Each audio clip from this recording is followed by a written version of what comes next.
Hello everyone and welcome to the Journey to Grandmaster series, and today I'm showcasing two games from my win streak that I am right now, where every win is a 90% or above accuracy. And in this game I scored 94% accuracy, and it starts off with d4, knight f6, bishop f4, basically a London, and he's trying to go for a King's Indian setup. And here I'm threatening to take the center with d4, so he should play d5 instead, so he could stop e4 from being played.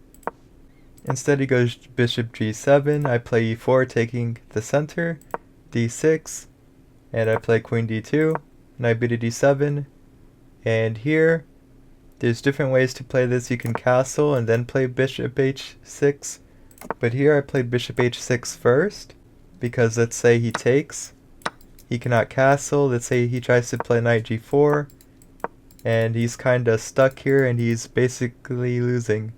So that's why I play bishop h6 early.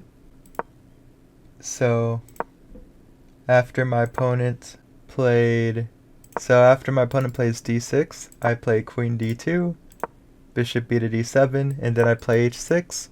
He castles, bishop takes, king takes, and now I castle, and my opponent plays c6, trying to start something in the center, I believe. I play h4, starting an immediate attack, a very fast attack. He plays h5, stopping it. But the problem with h5 is that it has to be played, and it also creates more weaknesses on the king side. And here I play bishop e2, and this isn't the best move. It's not really a good move. The engine preferred e5, but I actually calculated this line, and after d takes, e takes here, I thought he had knight g4, and I was like, dang, what can I do here? Because he's looking at this is hanging, this pawn. But after the move e6, f takes e6, his king side is basically busted. This is a weakness, and I can play f3 booting him, and then I could start developing my pieces around his king side. So I saw this line, and I didn't play it because I thought after knight g4 this pawn is hanging, but I didn't see e6. Another move he could play, which is the best move, is actually knight d5, and then you start developing your pieces around the king side.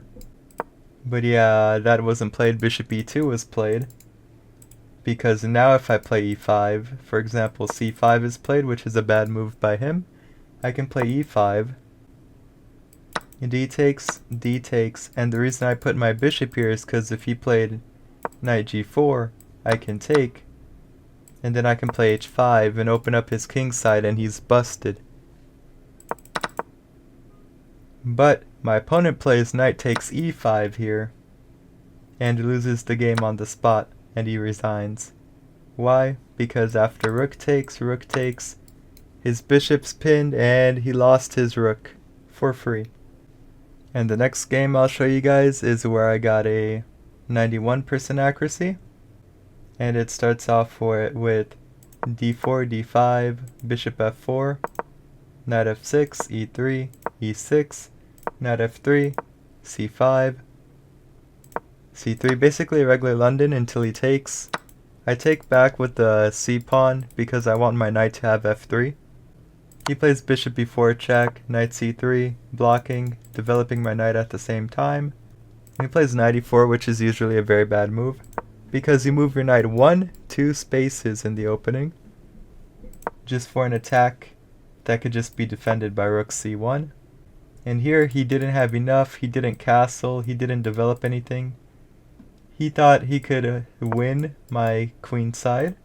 And here I play queen b3, and the engine wanted bishop d3, and I didn't play this because after knight takes, b takes, and then bishop takes, and here this is as much as I calculated in the match, and I thought this was losing, but apparently according to the engine, king f1 and knight c3, and somehow white is better, and he's down a pawn, and white is down a pawn.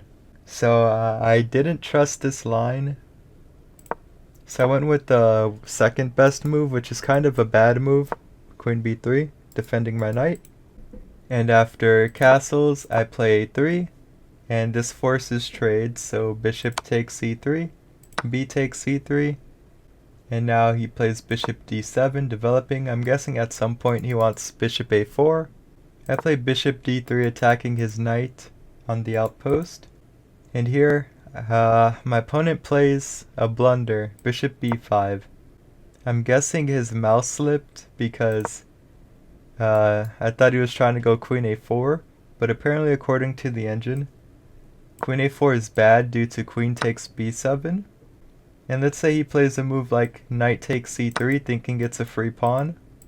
You have bishop c7 attacking the queen, and if he were to discover check or move his knight, you could just take the queen, and you're winning. So bishop b5, the blunder was played. I take a6 attacking my bishop.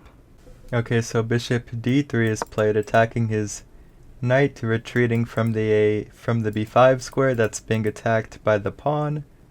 Now my opponent plays b5, and I take his knight on the outpost. D takes, and I play knight d2, attacking his pawn. Here he develops to d7, but let's say he plays f5, trying to protect the pawn. He loses the game on the spot to queen takes e6, king h8, and now like his knight can't develop, and he has a lot of problems, and yeah, he should be losing here. So I play knight d2, attacking his pawn. He plays knight d7, defending. Developing. And knight takes, and he plays rook a c8, putting pressure on this pawn. I just castle, because there's no threat yet. There's no threat on this pawn. He plays c4, rook c4, and I play bishop d6, attacking his rook, forcing it to go to c8 to put pressure. But I have the move bishop b4, attacking his queen. And after the queen moves, I have a fork, and that's what I played. My opponent plays a5, attacking my bishop. I take his rook, he takes my knight, and I play bishop e7, the only escape square for the bishop. He plays e5, and here I play rook b1, attacking his pawn, threatening to win it. And he plays b4, a takes, and he takes with e takes d4. And I just take back, and he plays rook e8, attacking my bishop, and here I attack his queen. He plays queen g6. I guess he's trying to start a kingside attack now because he's busted. His queenside is dead. He's trying to start some counterplay. But let's say he plays a move like knight takes here. B takes, and then queen takes, rook takes.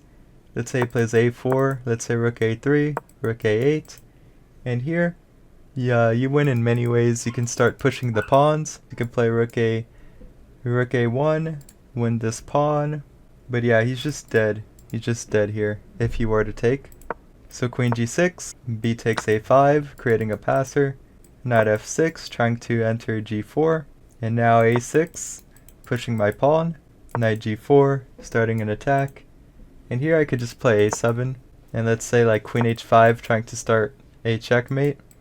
I could play queen b8, protecting and also threatening checkmate. For example, let's say rook takes b8 check is checkmate. Or a takes b8 is also checkmate, creating a queen. And let's say he plays move like f5, trying to get his king out.